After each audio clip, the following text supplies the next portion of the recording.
प्रणाम गुरुदेव। आपका कोटि कोटि धन्यवाद। खुश रहो बेटा। यहाँ तक पहुँचने का मौका मिला। वो मस्त रहो। और डीएनए में 4 लोग हैं, जौनपुर से आए हैं। अच्छा, खुश हो बेटा, खुश दिखाई दे। ये बेटा आपके तमाम कष्ट थे, सब स्मृतियाँ थी, सब नष्ट हुई जड़ से।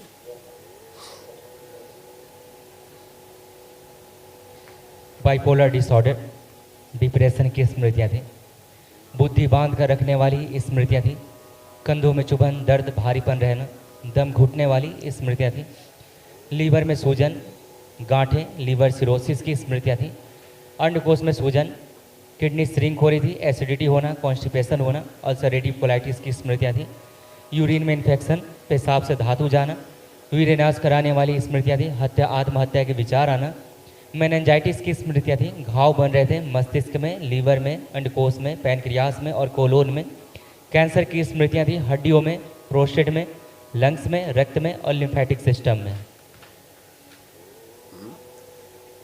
कल महावन भी करो, दरबार की ओर से जो कराया जाता है असाध रोगों के लिए, उसमें आप हो जाओ। परिवार के 2 सदस्य और जोड़ के करिए महावन अपना, ताकि असाध रोगों की स्मृतियाँ भी नष्ट हो जाए। ठीक है, कल करिए बेटा फटाफट। गुरुदेव एक प्रश्न था। हाँ बोलो बेटे। गुरुदेव, परम पूजनी बाबा जी जो तंत्र के किस लेवल पे जाके पूर्णता को प्राप्त हुए, मतलब कहाँ पूर्ण गुरु हुए? वहाँ वहाँ कोई लेवल नहीं है। जो अनंत है वहाँ कोई लेवल नहीं है ना।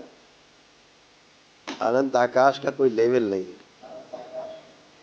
लेवल तो वहाँ है कि 1 सीढ़ी चढ़ेगी, 4 चढ़ेगी, 10 चढ़े है, ऐसा है।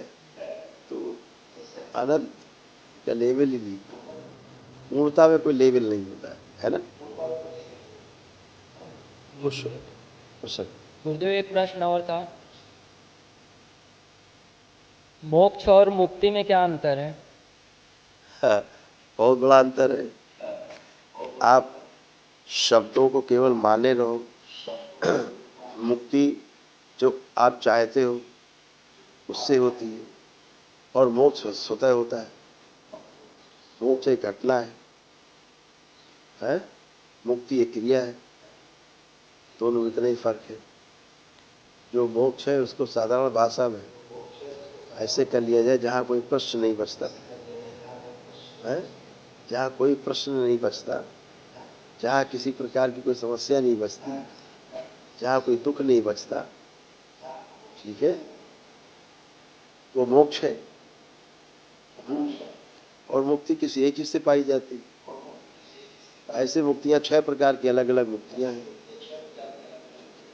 वो विषय है एक लंबा चर्चा का। लेकिन अभी क्या होता है कि जो आप चीजें मन में रखते हो कि ये कष्ट है, वो कष्ट है, ये कष्ट है, वो कष्ट है, इन सभी से मुक्ति पाने का धीरे धीरे बहुत बड़ा जो गठजोड़ है वो मोक्ष है ना। ऐसा कुछ गुरुदेव एक प्रश्न और है। बेटा कितने प्रश्न करोगे, आप लोग लाइन में बैठे हुए हैं। नेट जा रहा है, नेट गड़बड़ा रहा है, कहीं नेट ना फिर बंद हो जाए, सब बैठे रह जाएंगे बेचारे। बोलो बोलो बोलो बोलो बोलो, तुम्हारा प्रश्न रह जाए, बोलो बोलो बोलो। गुरुदेव जैसे आप बोल रहे थे कि गुरु से पूर्ण समर्पण के लिए इच्छा विचार आशाओं से मुक्त होना पड़ता है, या जिज्ञासा भी समाप्त होनी होती है? ऐसा नहीं है। क्या होता है, जो पूर्णता प्राप्त करने के लिए रास्ता है वो केवल प्रयास से ही नहीं मिलता है। उसके लिए गुरु कृपा बहुत आवश्यक है। हम ये कहते हैं गुरु की कृपा तब प्राप्त होती जब आपका समर्पण होता है पूर्णता में। जब आप समर्पण करते हैं तो गुरु कृपा प्राप्त होती है, और जब गुरु कृपा प्राप्त होती है तो फिर आप इच्छा विचार आशाओं से मुक्त हो जाते हैं, है ना। और इच्छा विचार आशाओं से मुक्त हो जाते हैं उसे ही समाधि कहती है। समय से पार चले जाना, ऐसी घटना घटित है।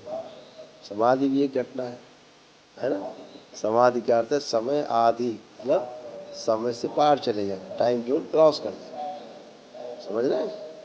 तो वहाँ इच्छा विचार आशाएं सब शून्य हो जाती है। ऐसे हो जाता है जैसे समझो कि पूरी पृथ्वी है और फिर आप अकेले खड़े हैं, कोई नहीं धरती, आकाश के नीचे, ऊपर आकाश के नीचे धरती, आप एकदम अकेले। ये कौन सी घटना हुई? समय आदि, समय के पार चले जाना। समझ रहे? ऐसा लगे कुछ समझ, अकेले हो गए, धरती में कोई नहीं, पर अकेले खड़े हो, क्या भाव आएंगे? है क्वेश्चन, ऐसे प्रश्न ढूंढो के लायक हो, अच्छी बात। धन्यवाद। धन्यवाद। धन्यवाद। जय जय राधा रमण